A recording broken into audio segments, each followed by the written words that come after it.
Ruckerman.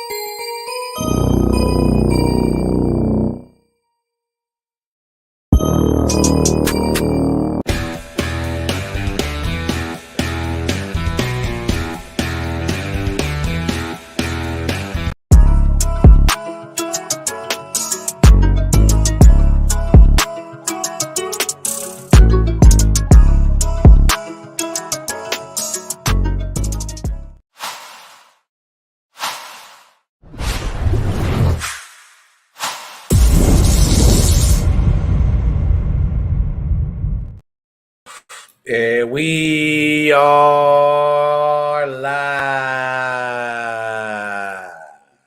Sbtalksports, Sean Webb, real takes over fake debates. Sponsored by Swift Energy. Go to swiftenergy.gg. Use code RTOFD to get 20% off your order. Sean, what's going on? It is Monday, April 15th. And I did not know that the NBA draft is on. This is another problem with the WNBA because it's not doing a great job of promotion. I just go up, I'm promoting the show, I'm posting it. I'm like, notification, and I see a big thing on my screen. Caitlin Clark has officially drafted to the Fever. When was they going to tell us, like, hey, be looking out for the draft? The draft is this day. The draft is this day. Where's the commercials? I see one WNBA draft commercial. I had to go up my soliloquy before I asked how you doing. But how are you doing? And then did you know that the WNBA draft was on? Excuse me. First of all, I'm doing good, man. Happy Monday to everybody. Definitely, knew about the WNBA draft, because obviously they really kind of talked about it quite a bit during the Final Four, the women's Final Four. But obviously, over the last week, they didn't really push it as much as I think they probably should have. But like you said, that's going to be a constant, I think, argument about the WNBA is they just, the promotion isn't always there. Yeah, no, it's not. Also, salute to the chat. Nicholas Brown, as always. T Perfect said, coming for that smoke. I wonder what you mean by that. Salute Tiffany. She said that like button. Go said, salute SB and Sean. Salute to you. Salute to Ace 30 in the building. And also, shout out Ace 30 True. Mariah Knows Best. I believe Herman's on the show too. They got a show on FYO Sports called The Crossover. Make sure you guys go check out that show. Great content. Hopefully, I can catch a day when I'm free. I definitely want to get on and join that show too at that point of time. But also, Sean, we had a lot of things going on, and we got breaking news. Sean, breaking news has just been reported about Team USA, and their roster has been officially pretty much announced. Where it's looking like this is where the direction they're going to go. The roster going to include names like Steph Curry, LeBron James, Kevin Durant, Jason Tatum, Joel Embiid, Devin Booker, Tyrese Halliburton, Anthony Edwards, Drew Holiday, Bam Adebayo, and Anthony Davis. And Team USA has kept one roster spot open ahead of the games of July. So first, before we get into who deserves that roster spot, what do you think about that roster lineup right here? Because that's like we coming for revenge out there, man. I mean, the roster definitely got some more size to it. Obviously, when you talk about Anthony Davis, Joel Embiid, Bam, more likely they'll kind of split minutes at the 5. Maybe even see them play in some lineups together, depending on who they're matching up with. When you think about a team like France, for example, with Gobert and Wembanyama, likely in the front court. Obviously, Canada, can't ever count out Spain as well. But, I do think it's a very good roster. I think, they're going to have to – they're keeping that one spot open, and also, too, I think the two things I would be very careful about. Number one, LeBron is 39. So I don't want to overly depend on LeBron on this roster. He's 39. I want LeBron to have that Larry Bird and Magic run with like they just the old vet on the team. They come in and do their little dance, but they need to be more in the back. Right, more Larry Bird. More Larry Bird. That was more Larry Bird's role on the Dream Team. Just be the vet, whatever. You don't have to play a lot of minutes, but just you understand. Obviously, LeBron's played in the Olympics 3 times now before. So certainly, you recognize that. But I think the big thing for them from a roster perspective is keep that roster spot open either for what you might deem to be a dirty work guy or another shooter. Because to me, if just looking at this roster in particular, this roster seems to be short on a lot of shooting. It's got great players, but it doesn't have a lot of spacing in terms of range shooting. I think they might be. I think they might be good because you got KD, Booker, Halliburton, Tatum. Maybe is the big and Bam. Well, yeah, maybe. I mean, I'm saying, and again, that's more wing. Shoot. I'm talking about more backcourt shooting. So okay, yeah. So do you add? And again, I'm just throwing out a name. Do you add I don't know. Got to be 3-and-D for sure. If you say you got to be a good 3-and-D guy. Yeah, maybe. And again, the name escapes me. And again, do you leave the room open for the dirty work guy? I don't know if Draymond necessarily, given this season, is the best choice going in with everything that kind of happened this season. But we'll see. And again, and also again, when you go into camp, our guys gonna buy in the roles. Because that's the other side of it. We've seen Olympic teams, put together talent, but got to buy into a role, and that's more important than anything. Looking at this roster, and when I'm looking at it, I think that's the one thing I think we might not have to worry about with this team, because I think you got LeBron James for leadership, Drew Holiday for leadership. Steph Curry don't get enough credit, but Steph Curry gonna play his role. Leadership, but I think the leadership is going to come from more so as LeBron, Drew, and maybe Curry, because of the respect Curry has, because a lot of other guys are pretty young. So when I'm looking at that, did Jimmy make it? No, Jimmy didn't make it. No. So the next guy that I would be looking for if you don't go 3-and-D is like a guy who has a real respected voice. Even though, like I said, a Draymond Green could be nice. You need a guy who's going to do the other things for everybody else. But like you said, you won't kind of shooting with it. That kind of makes it harder when it comes to the point of perspective. But I would love to see a vet, though. It has to be a vet. Aaliyah Edwards just got picked to the Mystics, so that means Angel Reese coming to Chicago for sure. Potentially, we'll see. I think Angel Reese coming to Chicago. We go with WBA draft is on too while we watching this too at the same time live. But no, I like the roster though, top to bottom. It's very versatile. Like you said, I want LeBron James to play that Larry Bird role into the fourth quarter. I need LeBron James on the court in the fourth all the time. I would love for like the fourth quarter team would be Steph, LeBron, KD, maybe like Tatum and Bam. Or if you want to go, if they big, you go Bam and AD, Bam. Like you can really do a lot of different things. But I know in the fourth, the three names that I need on the court, regardless, is Steph, LeBron, and KD in the fourth. Period. And anything else, I'm cool with it because you could add Drew, you could go two bigs or Embiid. So it's a lot of things. So I think the next guy you got to bring got to be a 3-and-D versatile vet who could come in, play his role, get in and out. What's wrong with Jimmy? I don't know. Well, nothing that's wrong with Jimmy at the moment. I don't think anything's wrong with Jimmy. Jimmy's already done the Olympic thing. Yeah, I don't think I'm wrong with Jimmy. Some guys, again, it's the summer for them is getting ready for the season.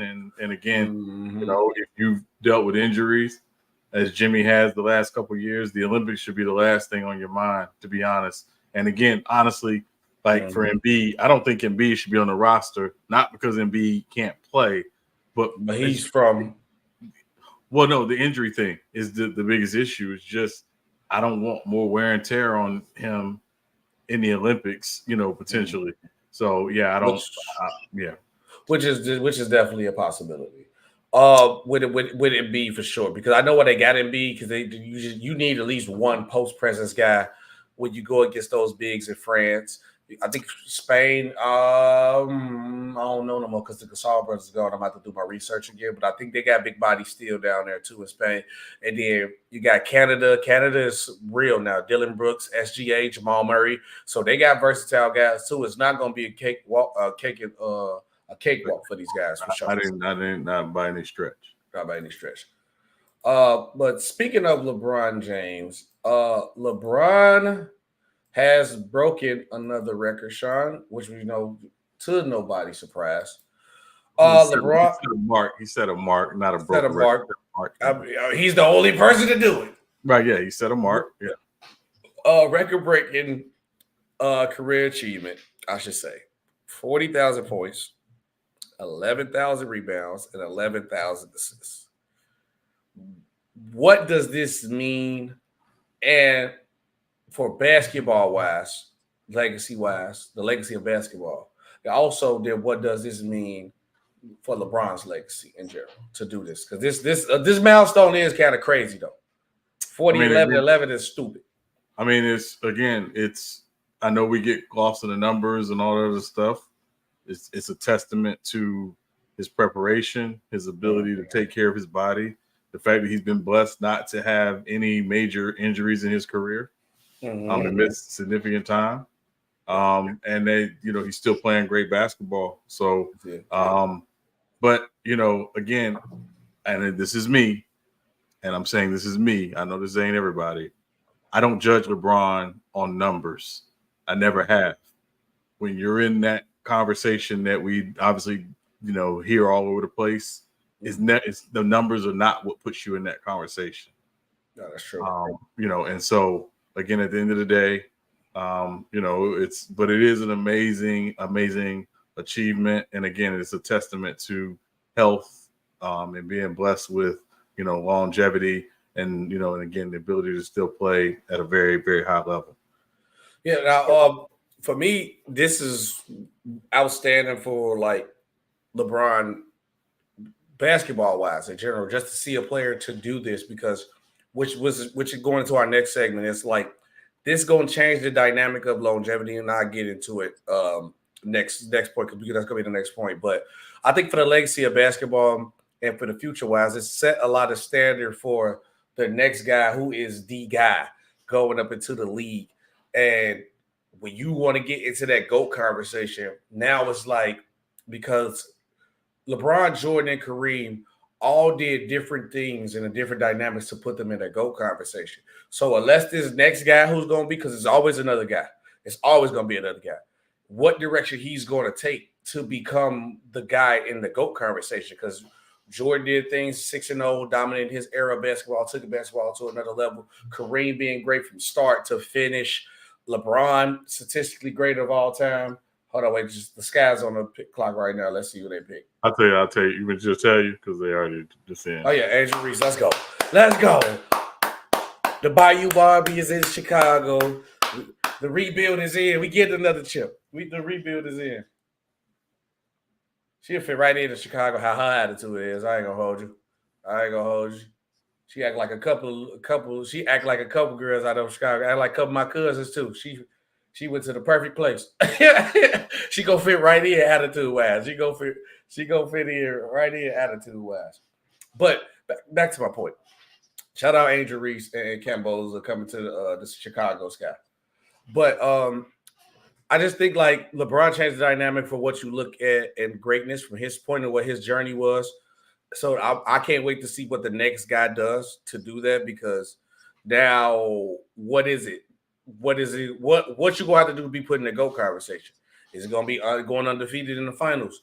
Be it an MVP caliber player from like the beginning of your career, end of your career first in certain stat categories, win championships from franchises that never won like Kareem did, got an unstoppable shot like Kareem did, or LeBron be the all-around great player, statistically always healthy for 20 years. Like, so it's like, that's what I'm thinking about when I see a milestone like this. Like, what the next guy gonna have to do? And I also can't wait, Sean, to like see what LeBron fans do, because how they talk about what Jordan fans do, because they literally go do the same thing. Well, to be the GOAT, you got to have a career triple-double. And I know it's going to happen. I always tell LeBron fans, they are the same, just like Jordan fans. But that's a different conversation for a different day. But also, Sean, the point that I wanted to bring up with LeBron breaking this record with 40-11-11, did LeBron James change the meaning of what longevity is? It's like seeing this dude being this great this long, is we going to have the expectations for the next couple of guys who be in that conversation? Because it usually be like, 15 years, 14 years is like longevity. So did he change the dynamic of what longevity means or not?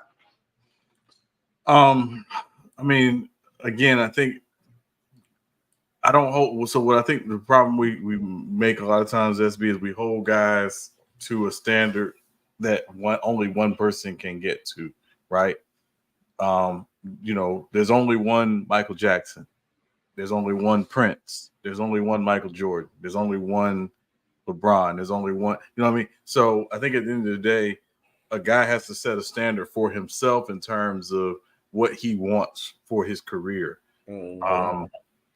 And again, I don't put what LeBron has created as his own standard on everyone else. He may be one of one, and that's okay. It doesn't mean that other guys who are coming in or are currently in the league won't reach their own level of greatness in their own narrative way.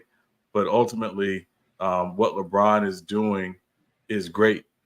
Because again, I think it does prove that if you do certain things, and again, I don't want to ever discount the blessing of not getting hurt and not missing time. This is why I've always said LeBron and Kareem are really the two guys who are kind of the standard, because they both figured out in their time how to continue to play at a high level at an advanced age. Yeah. And again, without and have had the benefit of not having dealt with, serious or long-term injury. Mm-hmm. I think he only had his first long-term injury when he went for the Lakers. That was at the end of his career, pretty much. Yeah. Well, yeah, but I mean, and again, what I'm saying, he didn't miss most of a season or all of a season with an injury. That's what I mean. Yeah, obviously he's missed games. I'm not saying that. I'm saying in terms of he didn't miss 64 games like Michael Jordan did in his second year. Mm-hmm. Or Magic missing 5 months in his second year with a knee injury. You know what I mean? So again, ultimately, it's the standard he has set is his. He may be one of one. What other guys do after that? I'm not going to compare that to LeBron, because LeBron may very well be one of one. It doesn't mean what those guys are doing in their own careers is not without merit or without But that's what the basketball community do, though. They're gonna do nothing but compare. Well, and again, this is why they do. This is why I've always said the basketball discourse community has to be better. Sometimes it's just one of one. It happens. Sometimes it's one of one. What I was talking with a friend of mine recently, and she was asking me who I thought the next Denzel Washington was going to be, and I said, "There's no next Denzel Washington. There's Denzel, and then the guys coming up are going to do their own thing, but they shouldn't be compared to Denzel, because Denzel's one of one. The time that he did it in and he's still doing it in is going to be slightly different from the time the person coming up in is doing it. The same thing exists for LeBron. And again, just enjoy watching LeBron, because it ain't gonna last forever. We know that. And at some point, you gotta move on, but just appreciate that what you got to see for the last 21 years. No, not 100% understand and agree with what you said. I think for me, LeBron did change the meaning of longevity from the point of when Jordan did it in the 90s, was about take care of your body in the offseason. I think LeBron took what Jordan did and took it to a whole nother level, because also it wasn't just getting in the offseason and working out. It don't take the offseason off of it party. It was also, hey, we're not going to take the offseason off, but we're going to put the money behind myself. So I'm going to look. I know I can get all this money, and I know you want to spend money on mama house. I know you want to spend money on little cuz and them, get everybody cars. But let's take $1 million of that money and Let's go and put it in our chefs. Let's go put it in our chemo, not chemo, what they call that, the ice therapy. I can't think of that. I can't think of, but you know what I'm talking about when they get into the ice, just things like that. You putting money to the side for your food, your nutrients, body care, all that during the season. It's a full-time cycle. And yes, you're going to have to sacrifice time for the family. You're going to have to sacrifice partying. You're going to have to do all that. I think LeBron set the standard for that when I come from the meaning of longevity. It's a whole different dynamic of what you got to do if you want to be the greatest. And that's where I got LeBron for change the dynamic of longevity. Sean, also from the point of changing the dynamic and changing the game, I don't care what nobody says, because if we're going to go with the standard of what the standard's supposed to be for valuable as a player, SGA is the MVP. Because at the end of the day, this team was a play-in team last year. Did not get in the playoffs at all last year. So we go take it as a non-playoff team, and we go get into the play-in later. SGA took the Thunder to a non-playoff team to a number 1 seed in the Western Conference. In the Western Conference, which you got teams like the Clippers, which Kawhi's injured again. It seems like he's just allergic to the playoffs. That's a different conversation for a different day. If you want to chop that up, we can. But you got teams like the Nuggets with Jokic, who's the best player in the league. You got the Timberwolves, who are nice. You got Luka. You got the Super Suns with Beal, KD, and Booker. You got the Pelicans. You got Lakers and LeBron, Curry. All that. And this young Thunder team is the number 1 seed in the Western Conference. The kid got the numbers. The kid got the winning record with the team. He did something that nobody didn't believe this team was going to do, because nobody had on their board. And we was talking at the beginning of the season, and I can even expose myself. And I say this, I didn't even, let me move the banner out the way real quick. I had the Thunder as the 10th seed. The 10th seed. So I had the Thunder as the 10th seed. A lot of people didn't even have the Thunder as a team in the playoffs. Most of us had them as a play-in team. For to get this team to the number 1 seed where nobody didn't believe that, SGA is the MVP. Point blank period. I want to hear no Jokic. I want to hear no Luka. It's SGA. He solidified the number 1 seed. Do you want me to respond? Yeah, it's on you now. It's on you. How many years have we seen a team finish as the 1 seed that nobody had finishing as the 1 seed that had the MVP?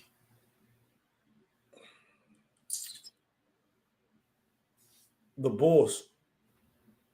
Derrick Rose, I think it was his last one. We won 60-something games, and nobody had us winning because the Miami Heat was together. Nobody didn't have us having the number 1 seed. And we came and took over. We had the best record in the league, actually.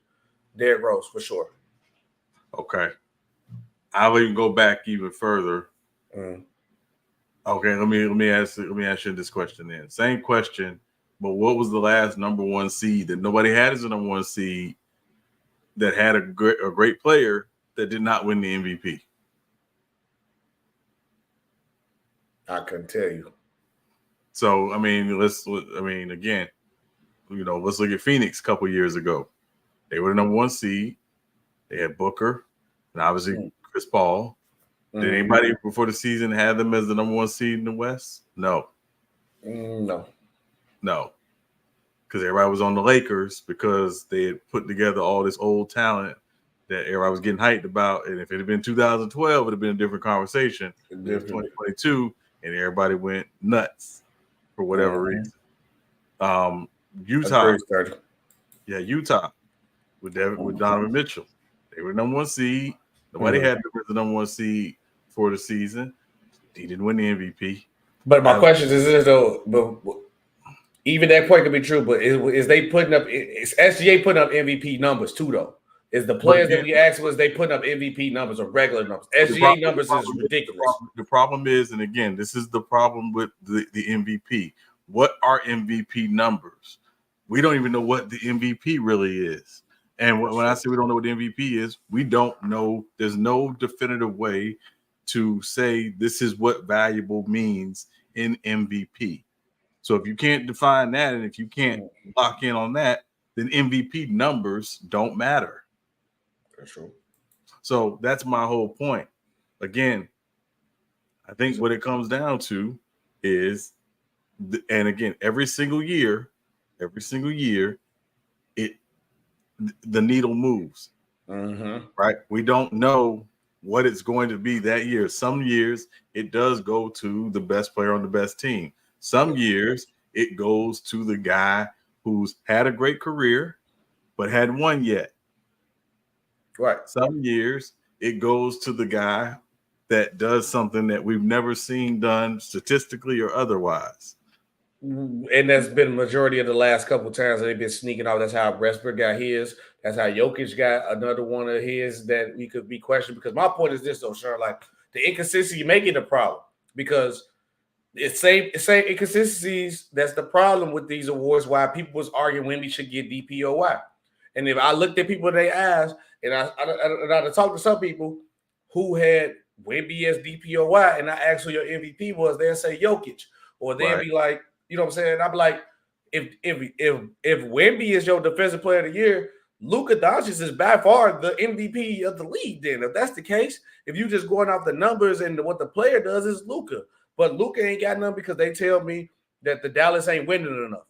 So if you got the high numbers, which SGA does, and he got the number one seed, which SGA does, then I think he should get it. But if that was the case, where you want to be inconsistent or not, why Luka Doncic don't have an MVP yet? Don't tell me, oh, he wasn't winning, because what's the problem then? Like, I don't understand. Yeah, because again, to me, and again, to me, the person who has the better argument that you're making for SGA is actually Jason Tatum. If you're, because again, they're the number one seed, they won the East by a mile, and I don't want to hear about how bad the East is or whatever. They can't help that. They played their schedule just like everybody else did. I think you have a greater argument for Tatum as the MVP based on your argument than SGA. And I'm not saying SGA isn't in the conversation. I'm saying the best team in the NBA this year, and it's not even close, were the Boston Celtics, and their best player, who had a great year statistically. Solid year, yeah. He had a great year statistically. Whether, again, he's never going to be a guy who averages 30 points a game, because that's just not how that team is set up. When you got another guy on that team who can average 25 in their sleep as well. Yep. So what I'm saying is, and you got a third guy who can average 20 in his sleep. So that's not how they're set up. So my point is one, we will never, ever, ever come to a real understanding, a standard of how we define valuable as it relates to the MVP with the NBA. We will never do that.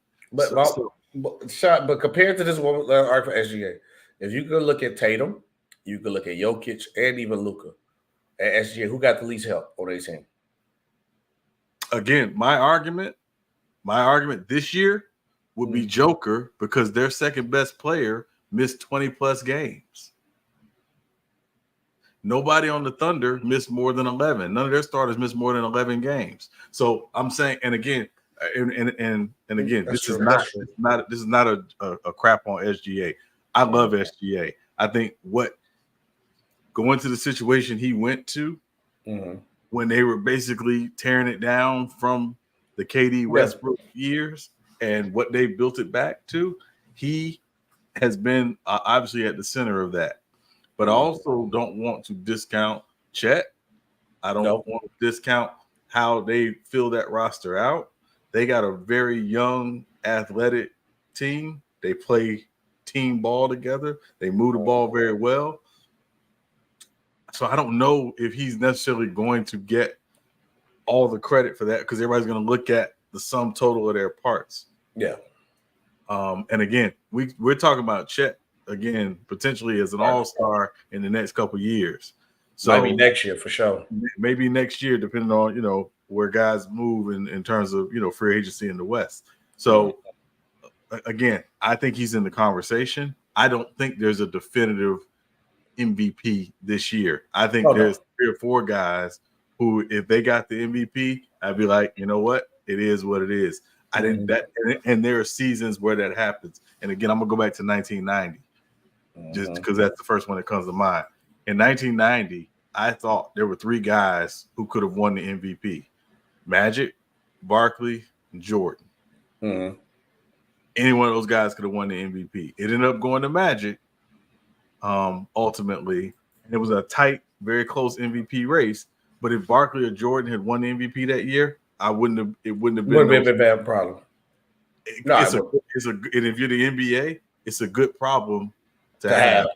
To be honest. So I think it's always going to be a very fluid award. There will never be a definitive way to decide this is how we define valuable in MVP.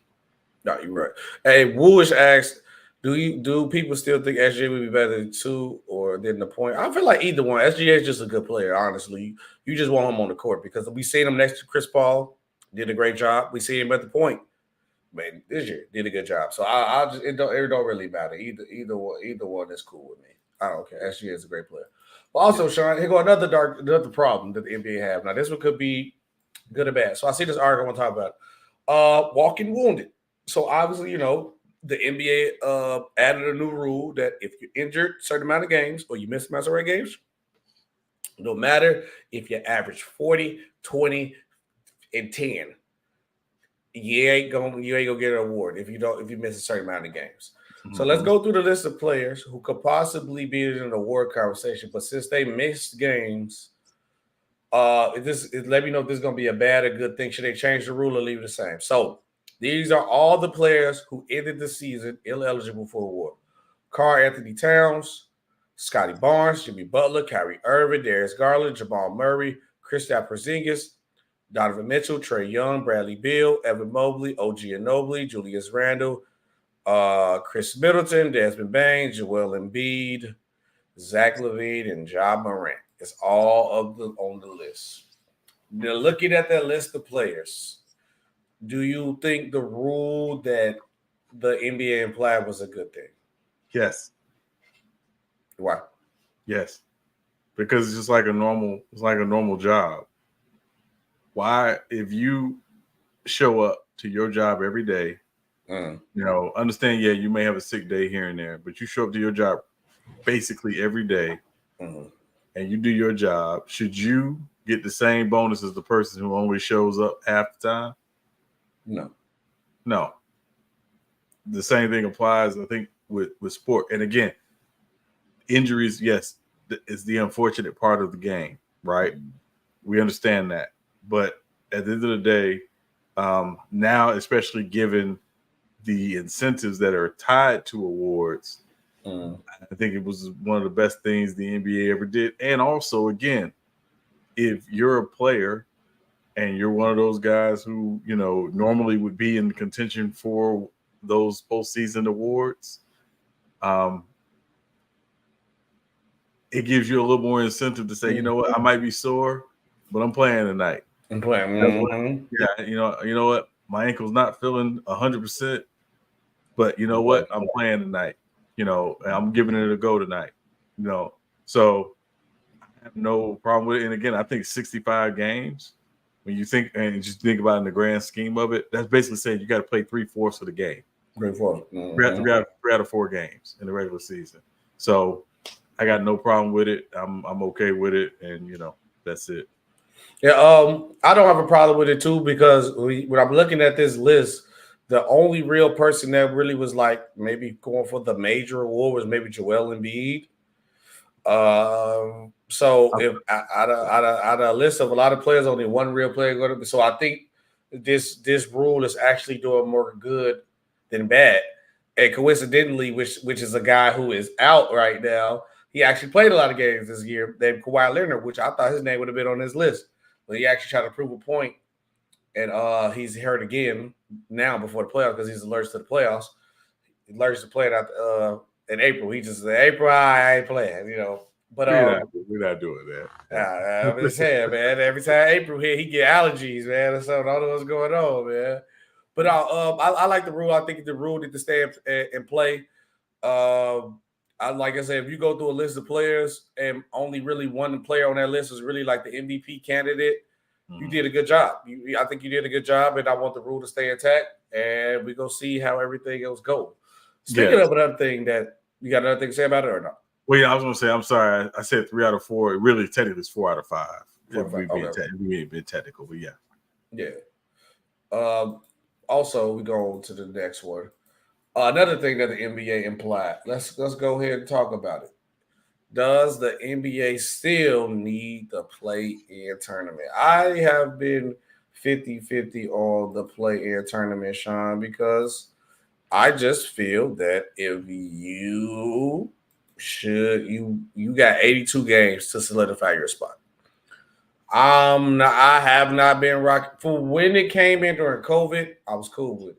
I have not been rocking with the play-in. I have not since it's been here.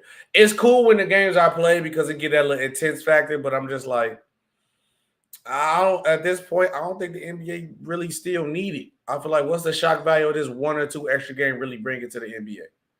What is it? It's just incentivizing like teams who at the bottom who can have a losing record can still get ahead of teams who been playing and winning the whole time during the season. You got 82 games to get it done. So I'm been a negative against the play-in. Honestly, if the play-in was gone next year, it wouldn't do me no different.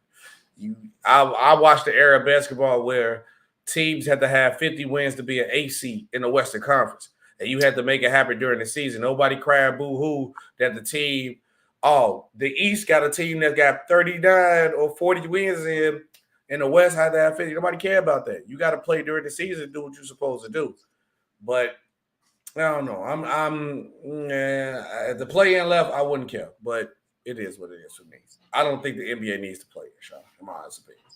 Well, so let me ask you this, SB. As an NBA fan, who watches basically from the start of the season all the way to the end, what is the most difficult time for you as a fan who watches during the season? The most difficult time depends.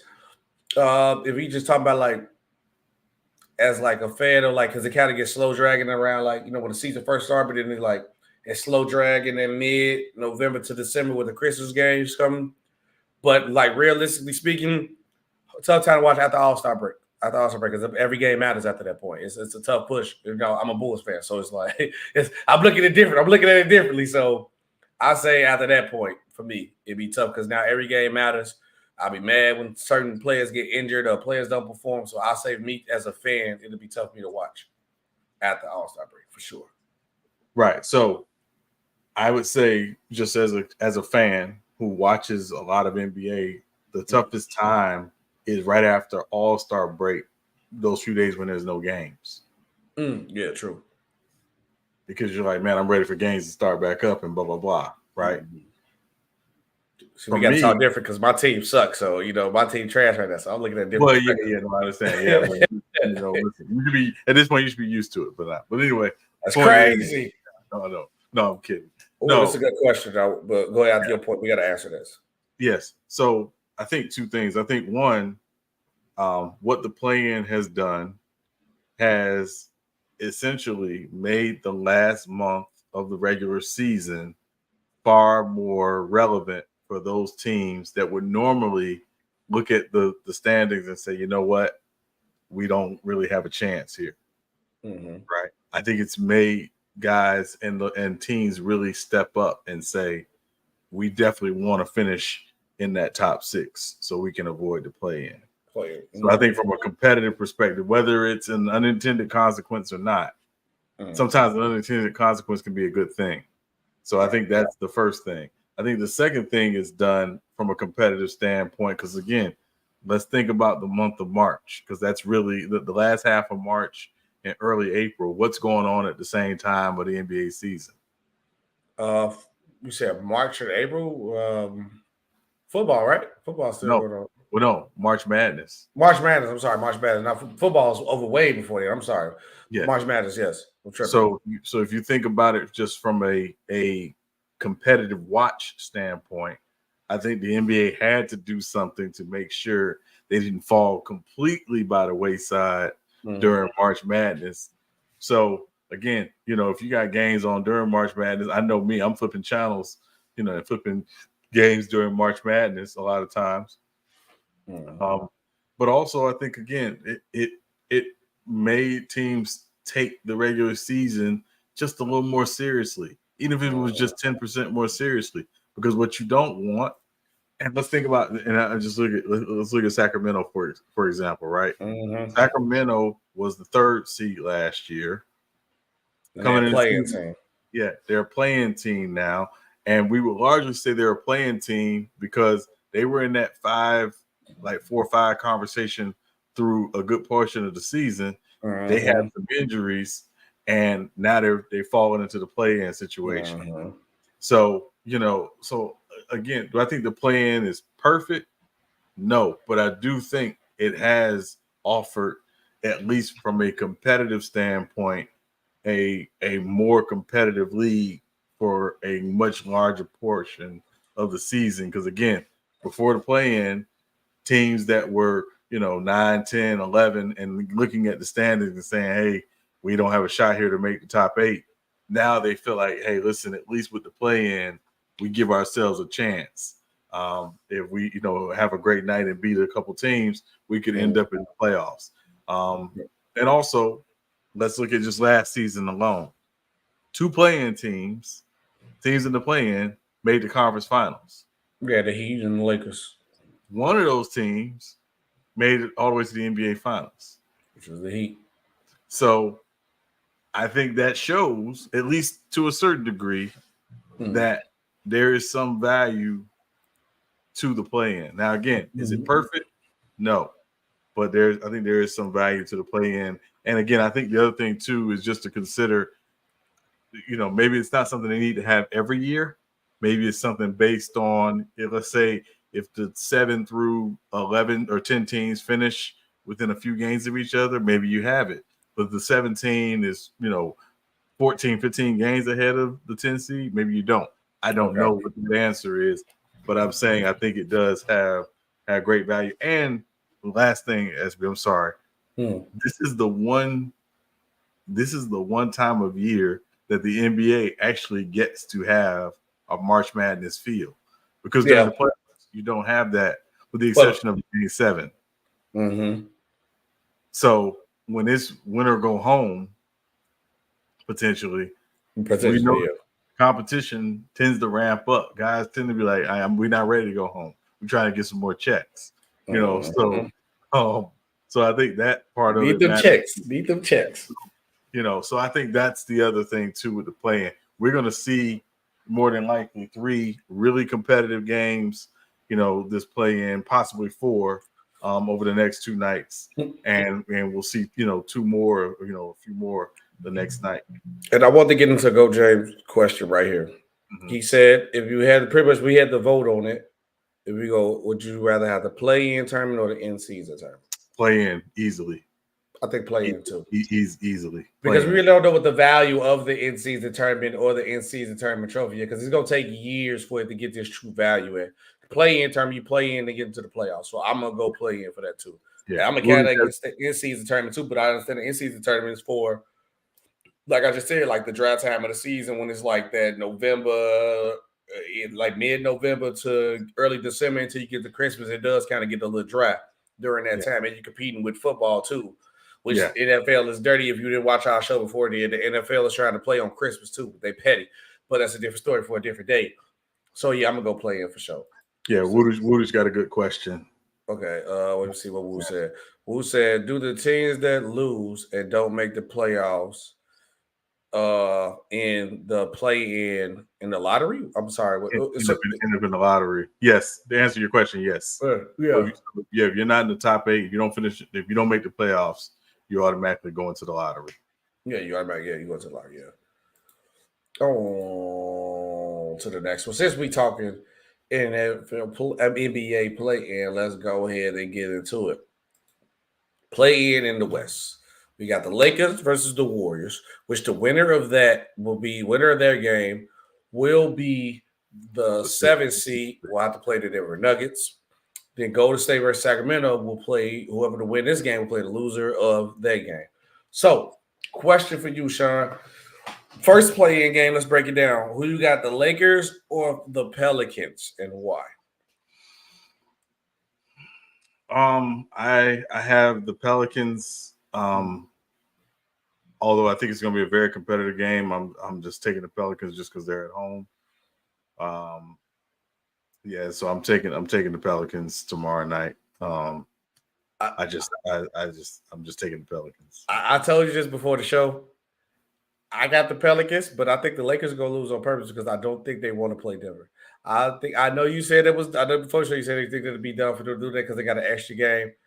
I think they looking at their chances and they see what happened to them last year. Hey, we could probably pull off another deep playoff run if we can avoid Denver for a while, but we're gonna run into them at some point. But we run into them in the Western Conference Finals, it'll still be the same thing where we shouldn't even been here. So I got the Pelicans winning. Obviously, they at home though. I think the Lakers been too inconsistent for me during the season. So I'm gonna take New Orleans because they're at home, and I think the Lakers are going to pull the cheer on this one and not try to win. That's just me. If I had to add, I think they don't want to play Denver. Yeah, and I know we're gonna talk about it in a moment, but I think if the Lakers pull the chair, it's a terrible idea. But I know we'll get into that in a moment. Yeah, we get to it. Okay. Next one, Golden State versus Sacramento. Now this is gonna be a tough game, and it's crazy to say. We just watched these two teams play last year in the playoffs, put on a great 7-game series. Now we got them in the play-in. Yes. Sean, you are picking who to win? I'm picking the Warriors. Mm-hmm. The Warriors have actually played really well the last 10 or 15 games of the season. I think they found their stride to a degree. And I think they did a smart thing of not playing Steph and Draymond yesterday as well, giving them the game off because again they weren't going to really affect too much in that. They understood they were going to have to play 2 play-in games to potentially make the playoffs. I hope, and I say I hope, obviously, if New Orleans wins and Golden State wins, that means we get a Lakers. Warriors playing game Thursday night, which everybody wants to see. Who's going to be at the house? Is it going to be LeBron? Is it going to be Steph? So yeah. But that said, I think Golden State has just found their stride again, and again, it wouldn't shock me. I think Golden State, obviously, whoever wins Thursday is the 8th seed. It wouldn't shock me if either of those teams are able to beat OKC in the first round. It wouldn't shock me. It wouldn't shock me either. Because like I think if New Orleans played the Thunder, it'll be tough, but I think the Thunder might pull it off. I think the Lakers, Golden State got too much experience. Even Kings is 50-50 would be. Like, I guarantee if the Lakers or the Golden State Warriors play the Thunder might lose too. And also, I think that's why I said I hate the media thing. I think that's another problem where people are scared to get SGA the MVP because there's a possibility the Thunder could lose in the first round. They don't want the MVP out in the first round, so they play the media games. But let's double back. I got Golden State closing the door out too. I think Golden State has been playing better. The other guys have been playing better. So I think Steph gonna step up, have a big game, and knock Sacramento out. Back to the point, right? Because, Shai, you said you had a problem with me saying that the Lakers should tank to avoid Denver because I just think they know what's going to happen when they play. They're going to get swept. And so why? What's the point? What's the point of doing it? Just go ahead, get this long playoff run, make the Lakers fans happy, then, make LeBron happy, then go bring Bronny on next year, man. But if you go ahead and beat this New Orleans Pelicans team, you're going to solidify your doom and play the almighty Denver Nuggets. So why you have a problem with the Lakers tanking? So I think any NBA team or any team that views themselves as a true competitive team, and I'm saying views themselves, again, how the public views them is a different animal. Yeah. How you view yourself is more important. If you view yourself as a true competitive team and you feel like you got championship medal, you don't care who you play because you understand they got to lace them up just like you do. Yes. You know, and I know people are going to look at obviously Denver's dominance. We don't have to spend time on that. We understand that they are the defending champs for a reason. You know, so we understand their dominance, but ultimately you got to see them at some point potentially anyway. So why are you worrying about if you see them in the first round or any other round? Sure. You go out, you try to win the game tomorrow night. One, because your supposed best player is dealing with a back problem, and you don't want to deal with that. And also, you play tomorrow night. If you win tomorrow night, you don't play again until Saturday. So that gives you some time off. You lose, you know you got to play Thursday night, and then you got to turn around and play on Saturday, potentially Saturday or Sunday. It's worth it. It's worth it. It's worth it. We ducking smoke if I'm the Lakers. We ducking smoke. Yeah, but I mean, again, if they view them, and I'm saying how they view themselves, if they view themselves as a true championship caliber team, they don't care. They don't care because again, here's the other part too. Say you lose, say you tank the game tomorrow night. What happens Thursday night if LeBron sprains an ankle, or God forbid Anthony Davis is Anthony Davis and finds a way. You know what I mean? So yeah, so it don't matter. That's what I'm saying. I would not play that game. You play, to quote the great Herm Edwards, you play to win the game. You don't play just to play. You play to win the game. That's what they need to be focusing on. Play to win the game tomorrow night and worry about that other stuff later on. We ducking. Look, forget what Sean talking about. We ducking smoke. We ducking that Jokic smoke. We ducking that Jokic smoke. We go take that chance with Mr. Glass. We go take that chance. We duck. We the Lakers. We ducking different. OKC. We on the way. We go the way. I got a first trip smoking to Oklahoma City. Let's go. All right, let's go into the play-in of the East. So obviously we got, which we can keep it a buck. We know how this finna go. No matter which way it goes. No matter which way it go. We got Miami versus Philly for the 7th seed. And they will be playing. I gotta put the standings back up, but I will believe they will be playing the Knicks. They play the Knicks. The winner of that game plays the Knicks. The Knicks solidified the number. Shout out to the New York Knicks though too for solidifying the number 2 seed. Milwaukee is terrible. So the winner of this will solidify to play the New York Knicks. Now this is the opposite now because Randall was out. Miami. Not that it would matter because we know Randall don't show up in the playoffs anyway. I mean, but him being there does help though. His presence. Yeah, I'm sure it helps keep the bench level. Yeah. I'm kidding. No, I'm kidding. But Philly and Miami, this is where you will want to win this game because Philly and B coming back, you can definitely knock out the Knicks. Miami could possibly do it too. That's a better. See, this is the opposite of what's going on in the West. You want to win this game today. Then also you got Atlanta versus Chicago, and then whoever win them play the loser of that. Which let's keep it a buck, Sean. I'm a Bulls fan through and through. This Atlanta versus Chicago is worthless. Let's be honest. It's gonna be Miami or Philly. We really just got to figure out who gonna have what seat. I'm picking Philly. I think Embiid gonna come back, ready to go. Tyrese Maxey's been balling out. I think Embiid and them gonna solidify. And I think Boston is going to get the nightmare first round matchup that they don't want, but which is going to be good because y'all going to be kind of tired.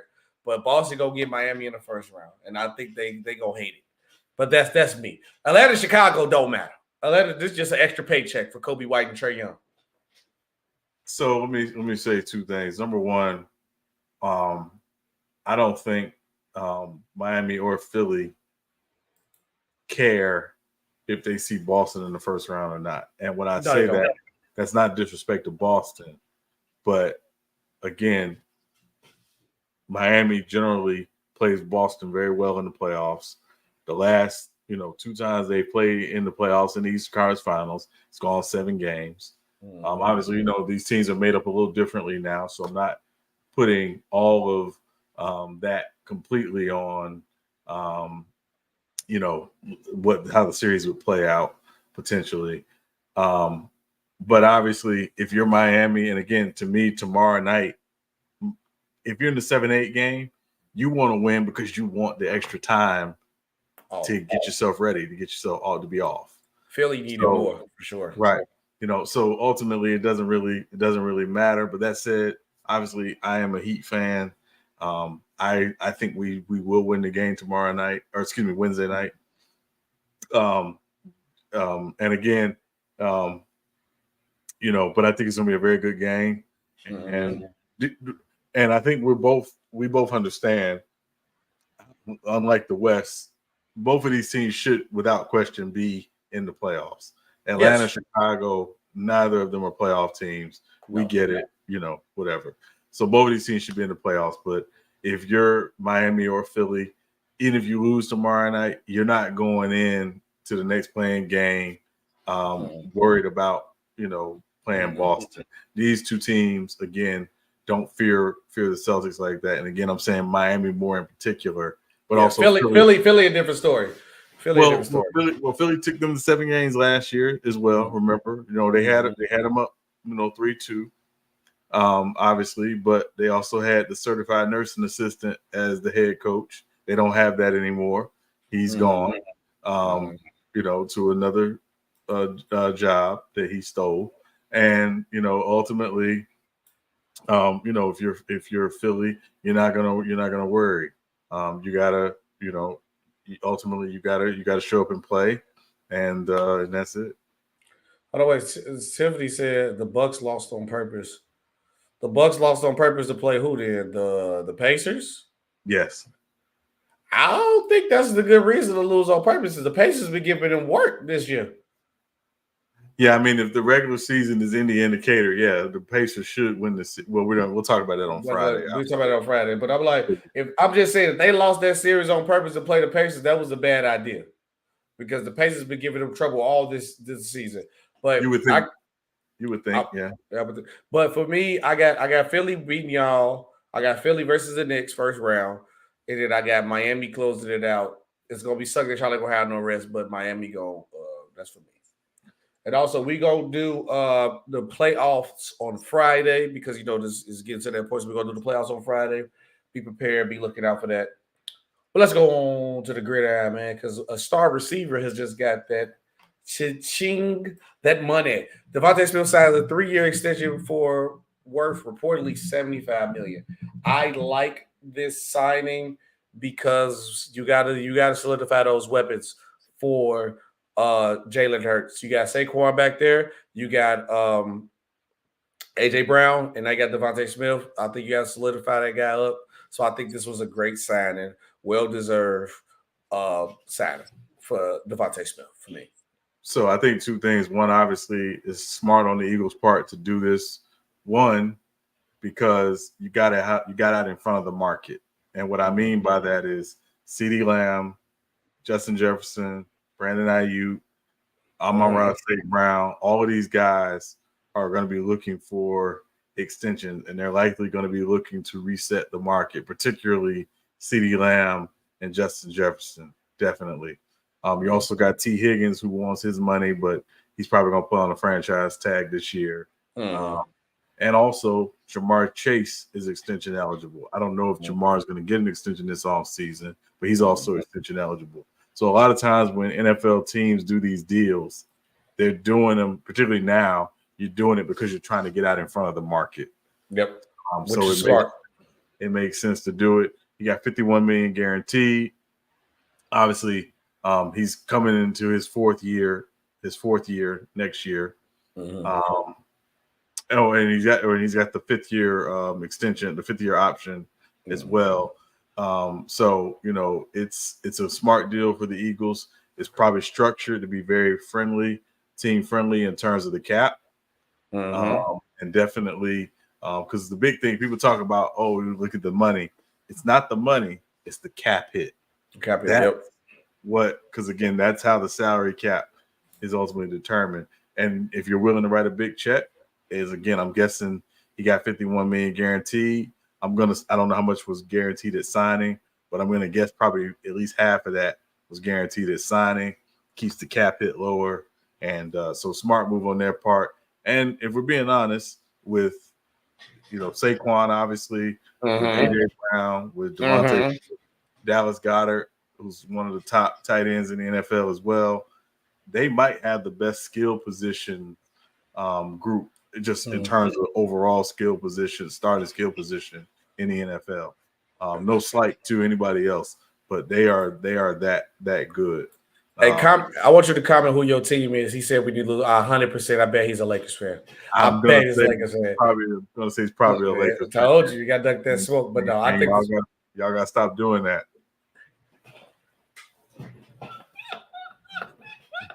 Y'all got to stop doing. I'm telling you right now, if y'all lose on purpose, and I don't wish nothing bad on anybody, but I hope if y'all lose on purpose, that Thursday night y'all lose and y'all look crazy for losing Tuesday night on purpose. I mean, they were going to get put out anyway. Just get the vacation started early. Would you want to extend it and play the Nuggets and lose early? I'm just saying. Right, because the Lakers are not guaranteed to presumably beat the Warriors either. So not guaranteed. So I'm just saying that moves on purpose. Y'all got to stop that.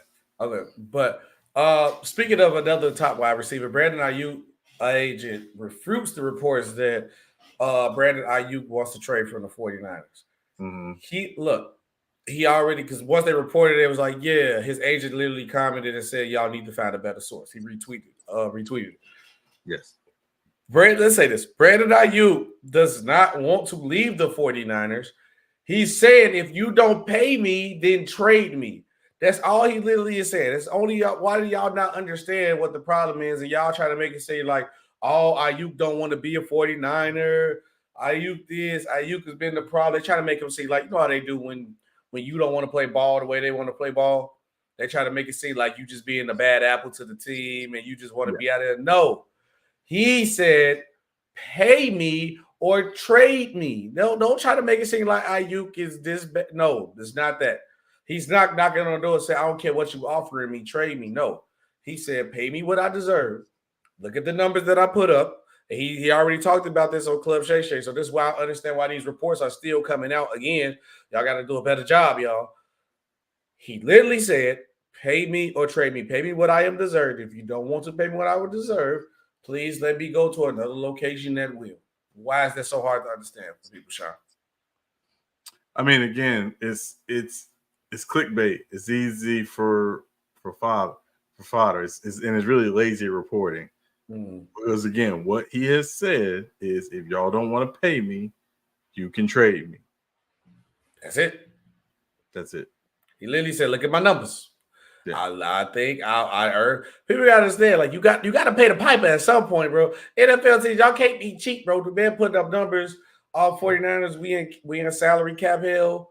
Well, guess what? When you in salary cap hell, somebody has to go. That's it, or you gonna pay them. But at some point, somebody gonna have to go. On to the next one, and last story of the day. Another bad thing, if that's reporting that people are been reporting that Davante Adams walked out of Las Vegas, and he shut down the rumors instantly. Another thing what Sean said, lazy reporting again, and also it makes me sick that. But not sad though, I'm still watching the draft. It makes me sick to see a Houston Comets logo and they're not still in the league, which is crazy to me. Very much. It's sickening, but that's another conversation for another day. This is another, but the conversation now, this is another part of bad reporting. Why, what source or what information that you got that said that Davante Adams wanted to leave the Raiders? So he had to shut that down real quick. He said, if I wanted to be gone, I'll be gone. He want to stay a Raider. Stop with this lazy reporting, y'all. Stop doing stuff with clickbait. It's not worth it in the long run. It's really not. It's really not. It's truly not. You could have vice versa. You could have switched the story around as like, hey, would it benefit the Raiders for letting Davante Adams go? Should the Raiders do Davante Adams a favor and trade him somewhere he can win a championship? You could reverse the story around any other way. But no, Davante Adams does not, I repeat, does not want to leave Las Vegas. LaShawn, do you think he should want to leave the Raiders or not?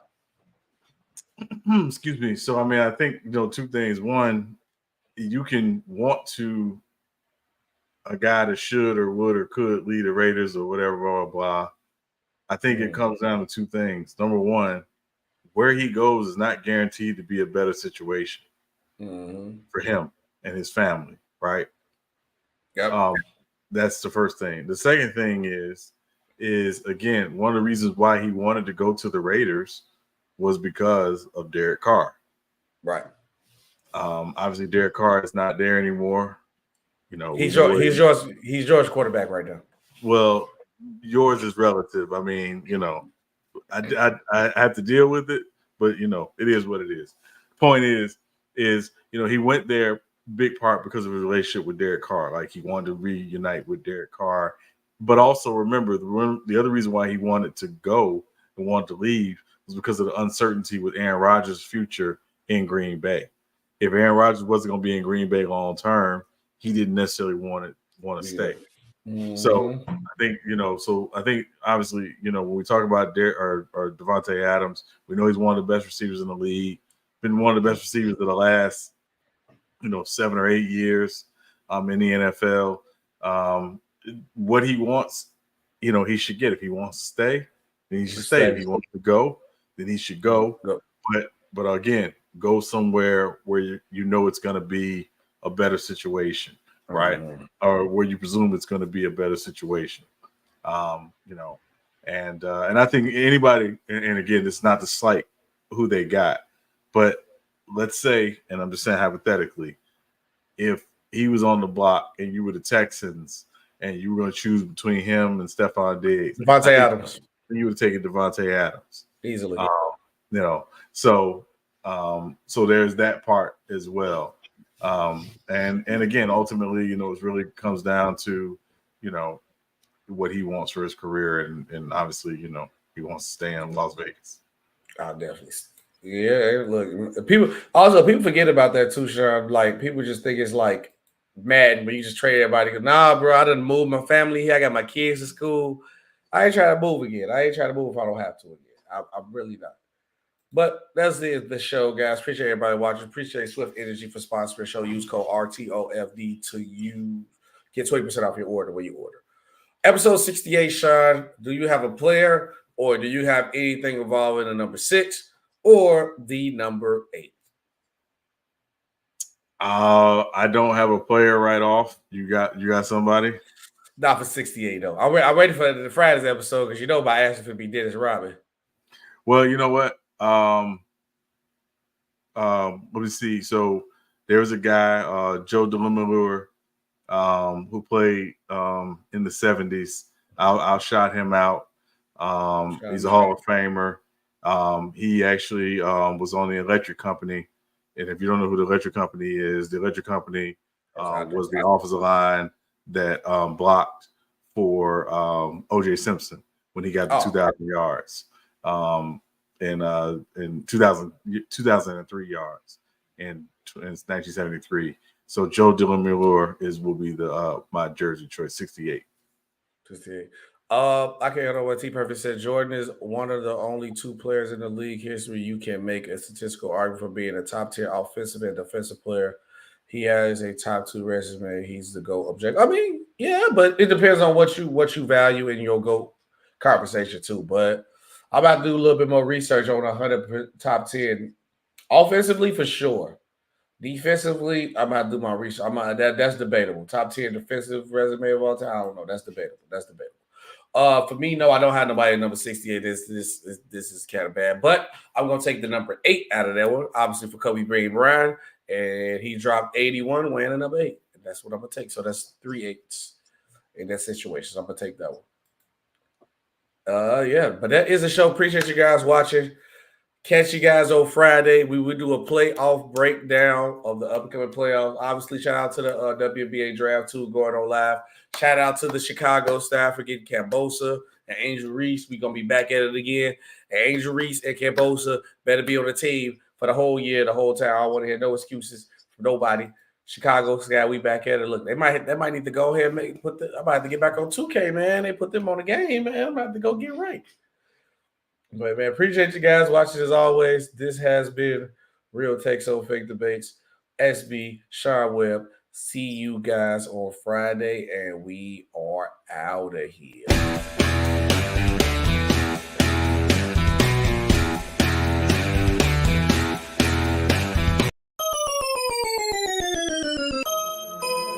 Rucker Man.